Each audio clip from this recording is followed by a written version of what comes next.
That's a lot of press. Wow. Well, it's important stuff. And you know, our team out here, well, they've all become stars, superstars actually. But we want to thank you very much. We've had a tremendous time and I think a great success. And we just concluded a very successful NATO summit here in Turkey. And I want to thank President Erdogan, who's really a great man. He's a great leader. He's a friend of mine, been a friend of mine for a long time. He's a strong person, a very strong personality, and that's why he runs such a successful and good country, and really a great, I would say, a great country. Militarily, he's very powerful. People leave him alone, but he's really done a fantastic job. And from the moment we got off the plane, you look at the airports were beautiful. They built a new terminal for our arrival. Everything was beautiful. And so I just want to thank President Erdogan, who's done a fantastic job in Turkey. And I also want to thank NATO Secretary General Mark Rutte. Mark is an extraordinary person, smart, great leader. It's not easy leading so many leaders like that. You get a lot of leaders, and they're strong personalities, every one of them. And Mark does an unbelievable job. Couldn't find anybody better. I just want to say there was tremendous love in that room. The press got to see the sitting, but they didn't get to see the speaking. And I actually said, it's too bad the press couldn't see this, because every one of them spoke for a little while, and I spoke for a little while. And it's a lot of speeches. We kept it short, but it's too bad the press couldn't have seen what we were doing in that room, because it was very smart people, and they have a lot of good in their heart, not evil, good. And they're doing a great job for their country. The world is doing well. We have, as you know, the oil is down. We'll see whether or not we keep it down. We should keep it down. We're doing things that should have been done 47 years ago with Iran.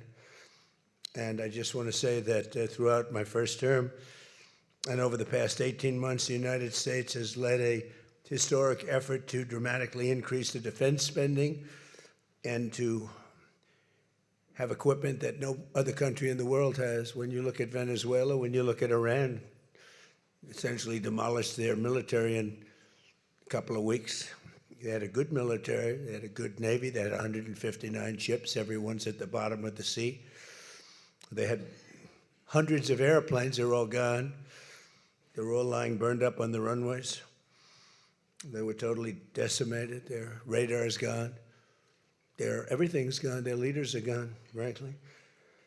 And their combat capability is pretty low. They have a small percentage of missiles left. They have some of the launchers, missile launchers left, call them launching pads, but most of that's been destroyed too. So we have the strongest military in the world by far, not even close, everybody admits it. Last year's summit in the Netherlands was great also, and we achieved an unprecedented agreement to increase the annual defense spending, and it's the benchmark, raising it from 2% to 5% of GDP, which everybody said was impossible. And now they're all thanking me, and most of the countries have agreed to it. We have a couple of that didn't, but I have a feeling they're going to, and pretty quickly. In fact, today they were very positive. One of them in particular was, I didn't think a good team player. Today was a great team player. As all of the leaders understand very well, the United States remains by far the largest contributor to NATO, monetarily and maybe otherwise, and the strongest military anywhere in the world. And they respect us as a country. Again, they didn't respect us 2 years ago. They laughed at us. NATO laughed at us. Everybody laughed at us. They don't laugh anymore. There's no more laughing. This year we invested a record $1 trillion in our armed forces, and we're going to be asking for $1.5 trillion coming up. We have the money being spent on the best equipment anywhere in the world. In the working session this morning, we discussed the progress other members are making toward the 5% target, and they're making great progress. Many of these countries are very rich, by the way. We don't have to feel sorry for them. But it doesn't mean they're properly protected. There's a big difference. Some have truly answered the call, and others are making big changes and will be answering the call. I think I can say in all cases they're going to be answering the call. And we'll be taking in over $1 trillion a year toward defense. And that's a tremendous amount of money. It's a big up. They were at 2%. They were actually at 1%. I got them to 2%. Then I wanted to get them to 5%. And we got up to 5% the last time. And they're, just again, if you could have seen the respect and the love in the room, and it's love really for the country, for our country. I don't want to say me because you'll say, oh, he's so conceited. He's such a conceited person. But they do. I mean, they like the job I'm doing. They said, sir, we love you. These are grown people saying that. Isn't that nice? Maybe, I don't know, maybe they're trying to get to me. And in a way they did, because there was tremendous unity in that room. And I urge all nations to accelerate their plans to get the benchmark as quickly as possible. The benchmark is going to be that 5% number. That's the number it should have been for years. As a result of the commitment we achieved last year, defense spending of other NATO members surged by more than almost $150 billion in 2025, and much of that money is being spent on American-made equipment. They all want American-made equipment. We're pushing very hard to have the defense companies, and they're great. We make the best equipment, the Patriots and the Tomahawks, and everything we have is considered to be the best. Not by me, it's everybody wants it. I wish we made it faster because we could sell as much as we could make. And as you know, I had Lockheed and every one of the companies, all of the companies who are Raytheon as an example, Boeing. So many of those great companies are now building plants. They had big plants, but they were using them 24/7. I said, that's not the way to do it. You have to build more plants. You don't have to just go overtime. No tax on overtime. Remember that, please? No tax on overtime. Those people are happy. But they were doing literally 24 hours to get the Tomahawks done and the Patriots done and all of the other defensive and offensive equipment done. It's the most sought-after equipment in the world. You saw that with Venezuela, where they had a lot of great equipment. It wasn't ours, and it didn't work. Our equipment works, but we have to produce it faster for other countries. For everybody, including ourselves, we have to produce it faster. So we think within a year and a half max, we'll be, instead of waiting for a year or 2 years, we'll be having it on a 2-week wait, maybe a 1-week wait. That's what I want. And it'll do really well. A lot of people are, just waiting. They're waiting. They want to get this defensive equipment, maybe in particular the defensive equipment, but offensive and defense. As much of that money is being spent on American-made equipment, that's the money that the European and Canada are spending, European countries mostly, and Canada. And they're spending that with the United States, largely. And it's American-made, made in the USA, as we say. Weapons, munitions, supporting thousands of American jobs. This will increase. We have the highest number of jobs. Right now, we have the most people working in the United States that we've ever had in the history of our country. We have the biggest investment ever made, $19.2 trillion. That's 6 times more than we've ever had. Think of it, 6 times more. And what did that were tariffs. Without the tariffs, I think we would have done fine, like at about 2 or 3. The last administration had much less than $1 trillion invested for 4 years. We have $19.2 trillion invested in 1 year. We haven't gone into the extra almost a half a year, 1.5 years. Those numbers won't come out for a little while. So we have 19.2 trillion, not billion, not million, trillion with a T, invested in plants and equipment that's being built all over the country. Eli Lilly is building plants, big drug, Merck, all of them, the drug companies are building. The car companies are building like crazy. In fact, as you probably saw a big announcement yesterday, Toyota is leaving Mexico and they're going to build one of the biggest car manufacturing plants in the world in Texas. That's because of the tariffs, because we don't mind if you build in Mexico, but if you build in Mexico, you have to pay 25% tariff. If you build in Japan, or if you build in any place, now China is a much higher tariff. It's 100% tariff because we don't want to lose our jobs. We don't want to have our workers lose their jobs. We have the largest number of plants being built for the most money ever in the history of our country. Car plants, AI plants, and all other plants, pharmaceutical plants, chips. We're not giving anything. All we're saying is, if you don't start, we'll give them a year and a half to 2 years to build their plant. If they don't have that, they have to pay 100%, 200%, even 250%. If they make a chip, or if they make a car, if they make pharmaceuticals. So the pharmaceutical companies are moving in at record levels. There's never been anything like what's happening. Let me put it a different way, put it to you in a more broad fashion. There has never been anything like has happened with this country or any other country in the history of the world. There has never been growth. There's never been manufacturing plants being built. We have so many being built. And in the big ones, like AI, some of the AI, we let them build their own electric plants. We force them to build. We don't want it because the old grid that we have wouldn't be able to supply it. They need, just as an industry, more energy than the entire country produces right now, when you think about it, which is incredible. So take all of the energy that the United States produces, and that one industry, which is so big, so powerful, it needs more than that. In fact, some people say almost double. So this was my idea. I said, you can never service that. You can't reinvigorate the grid. You can make it better, but nothing like that. You wouldn't be able to build. And we're leading China in AI, in just about everything. But we're leading China in AI. Even in TikTok, I was watching somebody say, oh, the TikTok deal, it's so bad well, because they say the deal was incredible, but they think the word that gets out is bad, except the numbers just came out, and I'm number one on TikTok, and all I do is talk about communism, right? So it's sort of good. I used it to get elected, too.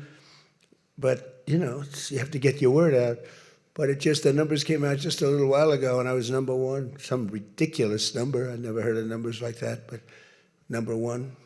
And all these entertainers are number 27, 29. It's crazy. I don't even understand myself. But that means that my word's getting out about how great our country is, how successful our country is, and how bad communism is, and how bad these lunatics are that are running for election that don't sound good, don't think good, and don't look good.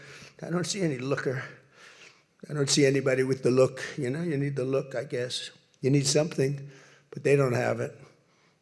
And I think they'll fade fast. And it's not social democrats. This is not a social democrat. These are communists that are running.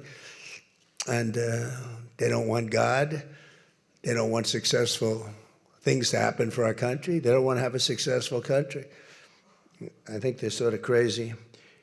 As European nations rebuild their militaries, American equipment will be the largest beneficiary. The defense companies are going to be making most of that equipment. They want the American equipment because it works better. It's not a question of anything else. We make the best equipment in the world. And to that end, I provided other leaders with an update on the steps we're taking to rapidly scale up production in the United States. And they wanted to hear that because they don't really want to get it in 4 years, 5 years. They want to get it like in a week. And we'll actually be at a point like that in the not too distant future with the plants that are being built. The defense plants, it's incredible. Lockheed is building, I think, 5. Some of them are building 3, 4, or 5, and they're big ones. It's going to quadruple the output we have with the munitions and the basic equipment itself, whether it's a Patriot or Tomahawk missile, or any of the missiles that we make many missiles, different types, for different occasions. And just today at the summit, we announced $3 billion of new defense investments with U.S. companies. And Lockheed Martin will establish a world-class Patriot missile sustainment facility, a big deal in Europe. They're given a tremendous incentive by Europe to do that. All goes to the benefit of us and Europe because they're getting the best equipment. Northrop Grumman is moving forward with the sale of advanced American drone technology. We're actually the leader in drone tech. A lot of people don't know that. We have the most sophisticated drones in the world. And we're a real, I guess we're the leader, but we'll soon be the leader by many times over. And Lockheed and Rheinmetall are announcing a partnership to build the Army Tactical Missile Systems, which is a big deal. And Anduril is announcing a deal to build their new Barracuda missiles, which is a very highly sophisticated, fast missile, and we're doing that for Poland. Poland's doing very well, by the way, with a very, very good president, great president, I think. All of these agreements directly benefit the U.S. defense industry and base, and what it really does is it means jobs. And again, I have to just say that when Toyota announced yesterday, I wasn't that surprised, but everybody wanted to get that. That's the largest, I think it's going to be the largest plant in the world, car plant, and they're moving into the United States. And again, they're doing that to avoid paying the tariff, because if you build your product here, you pay no tariff. If you don't, you pay a 25% tariff, depending, 35% sometimes 100%, 200%, depending on what the product is. As an example, we're doing great on steel because we charge tariffs. So now all of a sudden the steel industry, which was absolutely dead a few years ago, I revived it in my first term, pretty good. And then they blew it in the Biden term. What a shame. They just blew it right out the window. They had no idea what they were doing. And I quickly revived it at the beginning of this term, year and a half. And the steel business is through the roof. We don't even make aluminum anymore. Now we're going to have the largest aluminum plant in the world being built in Oklahoma. I love Oklahoma. 77 out of 77 counties, 3 times. And it's great. It's a great state. They're going to be building the largest aluminum plant in the entire world in Oklahoma. It's starting very soon. Over the course of the past 2 days, I had a number of excellent discussions with other leaders at the summit and held productive bilateral meetings with essentially all of them. We had dinner last night, just about all of them were there. President Erdogan of Turkey, as well as President Zelensky, and he just came in, as you probably saw, had a little press conference, and also President al-Shara of Syria, who's doing an unbelievable job in unifying Syria. What a job he's doing. Syria was a mess with what happened with the previous government, you know that? Very dangerous place, and now it's just come together. He's done a fantastic job. People are talking about it. In every conversation, it was clear that America is back, and we're stronger and bigger and better than ever before. We have more jobs, as I said, than ever before. And we're respected again like maybe never before. We are so respected as a country. That's why I wish I told the Secretary General, Mark, I said, it's too bad the press could not see what's happening in this room. You saw the big round circle with all of the leaders of all of those countries. And I don't know, I think they should allow it. The theory is that they won't be speaking quite as freely, and it won't be quite as good, but who knows? It was amazing, actually. The unity in that room was incredible. Really a love. It was sort of pretty wild. There was a love in that room that was great. So this was a tremendously successful summit. And again, I want to thank President Erdogan, Turkey, and so many of the presidents, prime ministers. They were all here from NATO, the NATO countries. And in particular, we have to thank the Secretary General Mark Rutte for doing a fantastic job. He really put on a tremendous, his was just something, he just He's a unifier.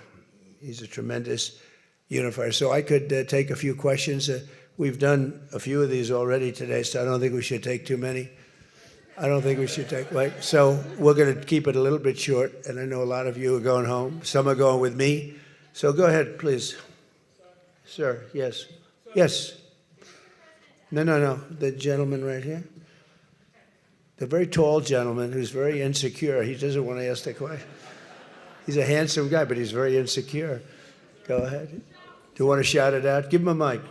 How about giving him a mic? You shout it out. Mr. President, your operation in Venezuela has been lauded as a military success, and yet the Iran war seems to be a strategic dead end for you. Why are you apparently unable to end the Iran war? So I think we're doing just the opposite. The Iran war has been a tremendous military success. And, you know, I can only answer the question by saying they're not going to have a nuclear weapon. I think I was there for one reason, that Iran cannot have a nuclear weapon. I call it, we denuclearize Iran, and that's happened. They will never have a nuclear weapon. That stuff is so far down under a mountain. It's a granite mountain that collapsed on top of it. Take months to get it out. I think it's a tremendous success, Iran. And you see the oil prices are lower than they were when I started. And people like to say that, but look, they have no military left. Their Air Force is gone. As I said, their ships are gone. 159 ships are gone. They're at the bottom of the sea. Their radar is gone. Everything's gone. So when you say not a success, it's a tremendous success. The fake news likes to say how well they're doing. They're doing terribly. They have 350% inflation. When the war started, they had like 6%, 5%. They want to make a deal, but they don't know how to make a deal, and then they go around shooting ships at night. I don't like that. You know, they're dealing with very fine people. They're dealing with Steve Witkoff. They're dealing with Jared Kushner and J.D. Vance, and they're dealing with Marco and Scott. They're dealing with great people, but I don't know. I think they're a little loco. They're a little crazy. But they told us they'd like to go to the funeral of a person who was killed a lot of people. Khomeini killed a lot of people over the years, and there for a long time. Don't forget, what we did should have been done 47 years ago. It could have been done any time within 40. This has gone on for, they were the bully of the Middle East. So they're a much different country. Now, in one day, all of their anti-aircraft things are gone. That doesn't mean they're not going to get a plane at some point. But all of it's gone. Everything's gone. Their leaders are gone. They had leaders, they're gone. And they had another set of leaders, they're gone. Now they have another set of leaders, they may be gone. Who knows? And you know what? I may be gone too, because I'm their number one target. It's out all over the place. I'm their number one, because they're scum. That's the way they act. And that's the way they've done it for 47 years. But I'm doing what's right for the country. I'm doing really what's right for the world. They have to be stopped. And they've killed thousands, hundreds of thousands of people. They killed 52,000 protesters over the last 3 months. So when you say we're not doing well, I think we're doing phenomenally well. Our military has been incredible. Plus, we had a blockade. Did we have a blockade? Did you ever see a blockade work that way? You know, for you that said we're not doing well there. We did great in Venezuela. That was a one-day war, and they're very good military. You know, it's a very military country. We took out one of the worst human beings in the world, Maduro, and he's in jail waiting for trial. But what he did to this country was incredible, including the fact, not only the drugs, but he had people pour into the country from prisons. They opened up their prisons. They allowed them to come in. We're getting them out. We're getting them all out. But we have, with the Biden open border policy, with Kamala as your border czar. Remember, she was a border czar, but she never called Border Patrol, never once, and she never went to the border. The border was a disaster. Now it's fixed. It's fixed where we have nobody, and I don't do these numbers. 0 people come in through our border, through our southern border. 0. And that's been announced now every month for the last 12 months. 0. We had millions of people come in, under 25 million people, I think more than that, under Biden. And they weren't people that you want, and for the most part, they were drug dealers. They were escaped from, think of it, all the prisons, and I'm not just talking about from South America, I'm talking about from the Congo, I'm talking about from all over the world, the prisons were emptied out. They were emptied out into our country, but they had the worst murderers. We had people allowed in our country that should never, and they walked in through an open border policy. And all I'm saying is that you're lucky we won this election. Yeah, please. Go ahead. Go ahead. No, yes, go ahead. Who you with? Why don't you say your name and who you're with? It's always helpful. Thank you, Mr. President, for doing this. Iris Tao with NTD, with a sister media with the Epoch Times. Okay. On communism, you've been issuing a wake-up call to Americans at home about the dangers of communism. And now you're speaking on the world stage. What's your message to people both living under communist and socialist regimes, but also people living under democracies like in Europe and America who might not have realized how close communism has come to home? Yeah, that's a great question, actually. But look, I want to get the word out because what's forming is communism in the country. And communism's easy to sell. I would be the greatest communist in history. I'd be right up there with Lenin. I'd be as good as anybody. You've got free rent for the rest of your life. What they don't say is that you'll be living in squalor in 12 months. You've got a free house. Would anybody like to have a free house? We'll take it away from somebody. We'll give it to you. You'll have murders all over the place. Communism's a disaster. It's been proven to be for thousands of years under different names, but same thing. It's very important. And you know, it's funny. One of the reasons I do so well with Hispanic people, I set a record, Republicans. I get great numbers for the election, helped me get elected in a landslide. The Hispanics, because a lot of them came from countries that were essentially communist. You know, whether you call them radical socialist or communist is not that much, but there's a little difference. When they say social democrats, we're social democrats, it sounds so nice. It's not nice, it's a very dangerous term. So I do talk about it, and I talk about it on TikTok, and I talk about it everywhere. I talk about it here. And you're right, it has become international, but it's never worked, and it's not going to work. What is working is the United States. And think of it, we have more jobs than we've ever had. People are making more money than they've ever made. I'm talking about workers now. I'm talking about workers. They're making higher salaries than they've ever made before.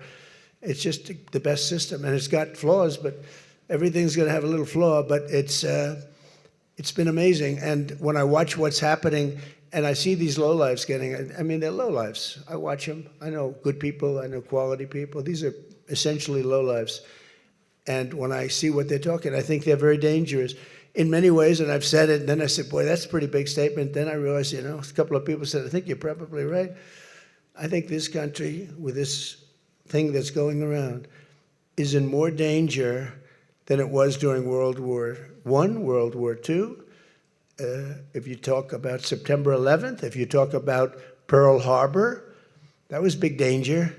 I think the concept of us going communist, because one thing that happens when you go communist, you never come back, never comes back. You die in squalor. You die a horrible death. You die in squalor, and it gets very evil and very nasty. Yeah, please go ahead. Mr. President, Tyler Pager with the New York Times. Last month you said Iranian leaders were very rational people, nice people to deal with, strong people, smart people. Today you said they were scum, sick people, and being led by sick people. What changed, and do you think they're— I got to know them. So I've said that about a lot. Now, when you say rational, I think they're much more rational than level 1, level 2. Level 1 is gone, level 2 is gone. This is level 3. I think they are more rational, but based on their actions over the last week or two, they're not doing a service to the people. And I think more than anything else is I got to know them. And I'm not sure I want to make a deal with them. We can play games, but I'm not sure I want to make a deal. Let's just finish the job. Yeah, please, go ahead. Go ahead. Go ahead. Go ahead. Thank you, Mr. President. Steve Sedgwick from CNBC. The oil markets are up today, around about 7% for WTI and Brent as well. The world is taking you at your word, sir, that the MOU is over, that the ceasefire is over. What happens next, sir? Are we on the cusp of a full-scale return to full conflict? Well, I'll tell you what happens next. We're never going to see Iran have a nuclear weapon. because that's much more important than the numbers you're talking about. The prices of oil are dropping like a rock. Now they'll be up a little bit, and this will end very quickly. We have an oil glut right now because we got all those boats out of the Strait, and it's going to drop, and I've predicted everything. I've been right about everything, and I have been for a long time. That's how I got to be president 3 times. That's how I won 3 elections. I did very well in the second one, won it. It was a rigged election. But I've been right, and oil's coming down. Now, I have to make sure of one thing, that we don't have lunatics having control over nuclear weapons. So we have that now. There's no way they have a nuclear weapon. We have cameras, as an example, on the site that those beautiful B-2s at 1 o'clock in the morning 10 months ago blew up. They blew it up. We have cameras, that's called Space Force, if they're in space. But we have cameras that can read the badge of the person going over to a site. Mohammed something. We say it's Mohammed something is there with shovels. Well, shovels won't get you there. The biggest machinery in the world probably won't get you there, if you want to know the truth. It's way, way below. But we're watching that, and if anybody goes there, they get blown up. So nobody's going to touch that. Eventually, we'll take it. But what we do have is we have that. That's gone. If we wouldn't have had that, they would have had a nuclear weapon, and they would have wiped out Israel. If I weren't president, Israel wouldn't exist. And we did it 2 times. When the JCPOA, the Obama deal, when that was originally conceived, everything went to Iran. 1.7 billion in cash, hundreds of billions of dollars. They thought they could buy peace with these people. You can't do that. So the big thing we have is, more important than anything we can talk about, is you can't let lunatics have nuclear weapons, and we've stopped that. And that should have been stopped on a couple of other occasions, too, with different countries, but they didn't do that. Yeah, please.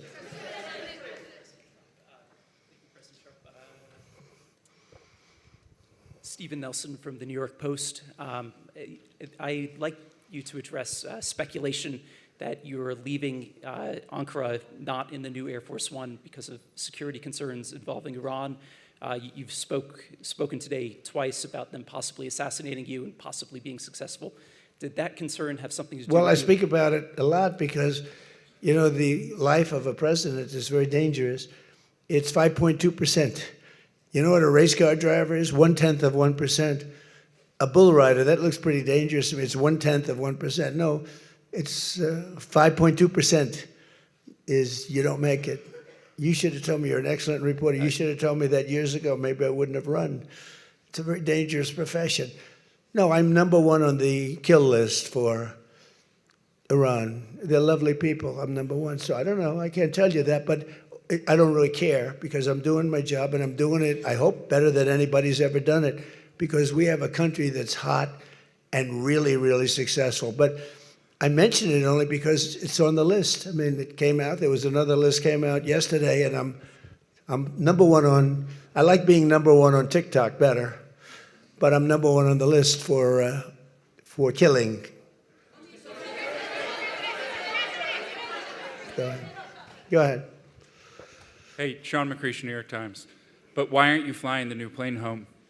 Say what? Why aren't you flying on the new Air Force One home? It's flying to Europe, to one of the big bases, 2 or 3 of the big bases, where we can show it to the people. And we'll be going home by normal methods. But we have it going to Europe, to a couple of bases, actually 1 in particular, but it's going to go to a couple of bases, stop, so the soldiers can see it, because it's truly magnificent. Yeah, please? Go ahead. You want to go? Okay, go ahead. Mr. President, Harici Media, Tunç Akkoç, Türkiye. Mr. President, it seems that the war with Iran may start again. What do you expect from your European allies? I don't think it's going to start again. I think it's going to go very quickly. They hit a couple of ships, and so we hit them much harder. When they hit, we hit 10 times harder. You know, we hit much harder than they do. We have a lot better equipment than they do. We may even, somebody asked before, do you think you'll hit them tonight? I said, we might. Yeah, we might. But when they hit, we hit. You know, it's what we use their language. We speak their language. No, I don't think so. I think anything that happens is going to be over very quickly, and we'll only make it safer, including for oil. Oil is going to be very free, very easy, and it's going to happen very fast. We have the Hormuz Strait, the boats have pulled out. I mean, there's a gusher of oil right now. We have a lot of oil. And no, anything that happens is going to happen very fast. We're not looking for long term. Okay. Go ahead, Red. Mr. President, you said today, Ines de la Cuetara with MS Now, you said today that countries... You're with who? MS Now. MS Now. That's a failing network. Why would you want to work for them? MS Now, can you imagine? They wanted to get away. They took the name NBC because they were embarrassed by it. Go ahead, let's go. When do you hear this question? You said today that countries like Spain, Italy, and the UK were not there for the U.S. and its war with Iran. Should those countries be attacked, will the U.S. be there for them? Well, I'll tell you what. Number one, Spain has been very bad, but Italy's been good, and almost all of the countries have been good. They just had a bad moment. They didn't help us. We didn't need their help, but if we would have wanted their help, I said, by the way, if I want help, Sir would rather remain on the sidelines, and I didn't like that answer. UK gave an answer that was sort of weirder than that. They went out. I said, would you like to help? They said, we do, but we want to wait till the war is over. This was not in the spirit of Winston Churchill. So, yeah, I mean, I'll tell you what, I can only say if there's one word that comes out of today, it's unification. I've never seen anything like it. Every one of those countries, they love us, they love each other. That was tremendous unification. It was a nice thing to say, and it was a very fair question, too. Yeah, green? Yeah, you're wearing green, right? Thank you, Mr. President. Eda Turul from Haber Global TV, Turkey. Mr. President, after your meeting with President Erdogan, can you tell us whether you and President Erdogan reach an understanding on Turkey's return to the F-35 program and the future of U.S.-Turkey defense cooperation? And do you believe U.S.-Turkey relations are entering a new chapter right now? Well, I had a great relationship in my first term. You remember Pastor Brunson, and he was put in jail for 35 years, and I called. He was an evangelical hero, actually, very good man. And I called President Erdogan, and he let him out. I didn't pay anything like Obama and Biden pay billions of dollars all the time. I never paid any for anybody. I just tell him, let him out. Let him out. But in this case, I didn't say it the second way. I said it the first way. I said, look, he's a good man. He's highly respected in the evangelical, and I'd like you to let him out. And he was in my office, in the Oval Office the following day, Pastor Brunson. I had a great relationship. When Sleepy Joe Biden got in, bad things happened with a lot of things between the border. Everything was bad. We were laughed at all over the world, and we had a very bad relationship with a lot of countries. I think Turkey was one of those countries. But that changed on November 5th when we had the election. And it's one of our best relationships. We have a great relationship. And they're talking about the F-35 airplane, and it's the best plane, and everybody wants it. And we have to make a decision who we give it to. I mean, my inclination, because he stayed out of, he's not a huge fan of Bibi, and he's not a huge fan of Israel, but he stayed out of that war. He could have gone into that war very easily, and he didn't. At my request, he stayed out of that war. He's been a very good ally. I mean, Marco could tell you we have a very strong relationship with Turkey. You know, it's a very big country. It's a very powerful militarily. It's the second most powerful country in NATO. It's a NATO country. So whether or not we do that, I haven't totally made up my mind. But my inclination is to say, look, he's done everything. He's helped us in so many different ways. And you know who else has been good to us? China. China never came into the war. They get 50% of their oil from Hormuz Strait. They never came into the war. They never said, I'm going to send a ship in 5 destroyers along each side of the ship. They never did. No, President Xi's been great. Everyone's been sort of great, to be honest. You know why? Because they respect our country again. They laughed at our country. They thought we were a bunch of fools. They saw a president that couldn't talk, he couldn't walk.